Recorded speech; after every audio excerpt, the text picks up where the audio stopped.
Wow! Ito yung pinaka-entrance niya guys, oh. Lobby Lounge. Ganda, oh. Ang ganda ng kanya design, oh. Naka-premium ka dito kapag ano, talaga 5-star experience ng mga kanila, oh. Upuan dito. Okay, so dito na yun, no?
So bago tayo papunta din sa Soler Vertis North Cavite, nakakabukas lang. Dito pala yung gagawing station para sa Metro Manila Subway. Ito po yung Quezon. Nagsimula na rin yung mga construction works dito. So ito siya, tignan mo dito, oh. Ayan na yung sample na station tsaka project details. Yan, kabang-abang ito. So ang maganda nito, malapit lang siya dito sa may bagong Soler North. Yun. So meron na tayong panibagong casino at saka pang world class na dito, resort. Ito na siya, oh. So itutuloy lang natin, dito tayo papasok ngayon, oh.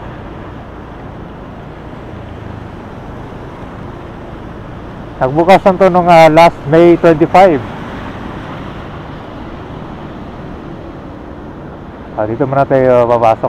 Ito yung Vertis North. So marami kayong mga abangan ng dito, developments. Yung sa likod dyan, yan yung Agam Road na puro squatted area. Ngayon nagkakaroon na ng mga nagtataas ang gusali. Kailangan pumunta sa may Paranaque or Pasay. Dito pala meron na, oh. Ayun.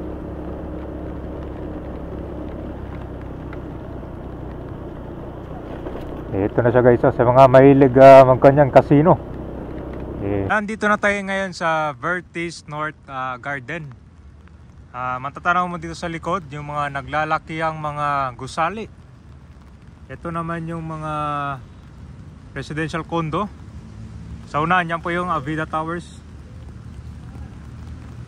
So ito yung pwede nyong pasyalan dito after pumunta sa mall or dito sa Soler Resort North. Merong dito garden na napakaganda at saka napakalawak. Ano, pwede kayong dito mamasyal. Meron na rin mga bench, saka tayong mga puno. Maganda to dito pag panahon ng ngayon, tag-init. So dito matatanaw mo yung Soler. Ayan yung gusali, oh. Laki. Yan yung pupunta natin ngayon.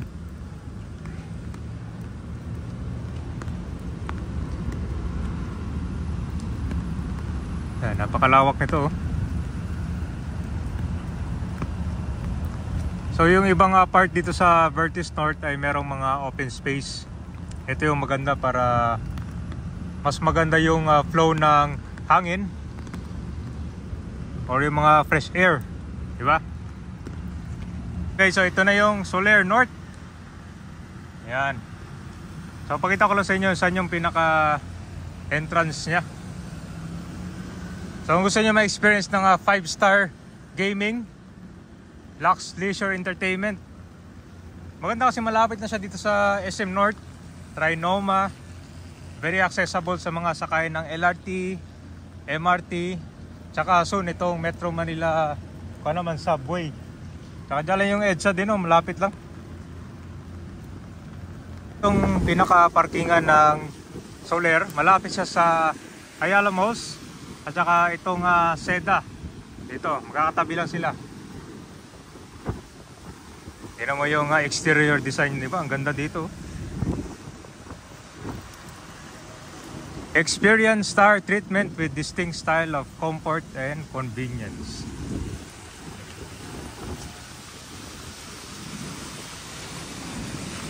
So, dito tayo sa harap ng Ayala Malls tayo papasok. Merong dyan, entrance. Tsaka ang ganda ng nila dito, sidewalk, oh, di ba? Merong mga garden dito sa kanya, pagitan ng kalsada. Tapos ito, meron din mga halaman dito. Guys, dito, harap ng Seda, Vertis North. Ayan, oh. Yung harap niya dito. Tapos dito naman yung Ayala Malls niya, tabi lang. Wow! Ito yung pinaka-entrance niya, guys, oh. Lobby Lounge. Ganda, oh.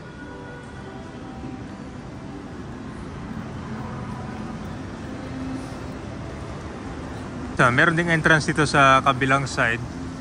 So, ito yung pinaka main lobby niya, oh. Ang ganda ng kanya design, no?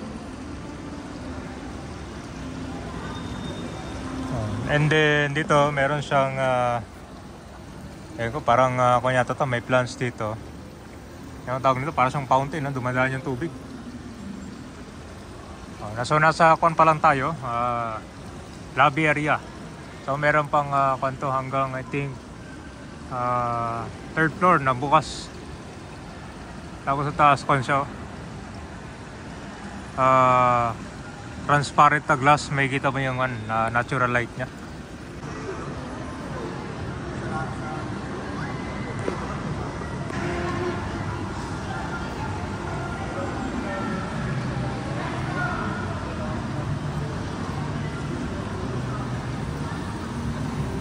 So din natin kung anong pwede nyong mapasyalan dito. Meron palang shopping area. Tara, munta tayo dito. Meron palang boutique. Parang bilihan ng konto. Damit tsaka bag dito. Soler boutique. Naka-premium ka dito kapag talaga 5-star experience. Ito yung kanila waiting area. Ang mga kanila upuan dito. Yan guys, pupunta tayo ng second floor. So dito pala tatlo yung kanila elevator, oh. Yung paakyat dalawa, kabila naman isa. So dito pala yung itong casino dito sa second floor tsaka third floor. Ayan. Hanggang pala 1, 2, 3 hanggang third floor yung casino.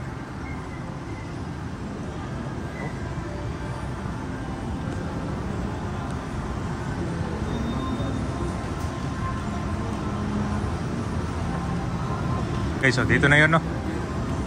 Ikaakyat mo.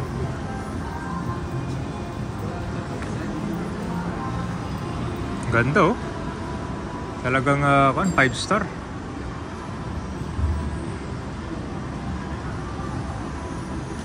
Ano tayo ulit?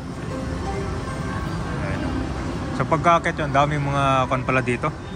Pwede nyo paglaruan sa casino, no? Sulit, oh. Ito yung baba nyo. So dito yata yung mag-inquire para sa mga pag-book ng hotel dito. Nandito na tayo sa EDSA ngayon. Ito naman yung main entrance ng Soler.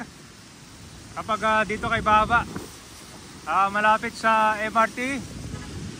Tsaka pakita ko sa inyo itong drop-off area ng mga bus, oh. Dito na tayo sa may EDSA. So dito din yung pinaka-entrance itong Vertis North. Pag dito kayo papasok, ayos, meron na rin dito waiting area. Very accessible itong papuntahan nyo ng Vertis North. Meron pang MRT, EDSA. So meron palang bagong station dito ng EDSA Bus Carousel. Dito na tayo ngayon sa footbridge. At meron lang akong papakita dito. Good news sa mga sumasakay sa EDSA Bus Carousel. Dahil meron lang panibagong EDSA Bus Station. Ito po yung PhilAm QC. Ito siya, malapit sa Vertis North. Yan na yung Solero. At ang maganda dito, merong elevator. Simula dito, yan o, ito. Ito yung unang elevator. Tapos, pag pupunta ka naman ng EDSA Bus Carousel, meron dyan o. So, malaking tulong to lalo na sa mga PWD senior. At iba pa, lalo na pag may dala silang anak nila, di ba? Ito yung karamihan na nire-request yung mga ibang station sa EDSA Bus Carousel kasi bira yung mga merong elevator. Pag nag-operate na to, malaking tulong.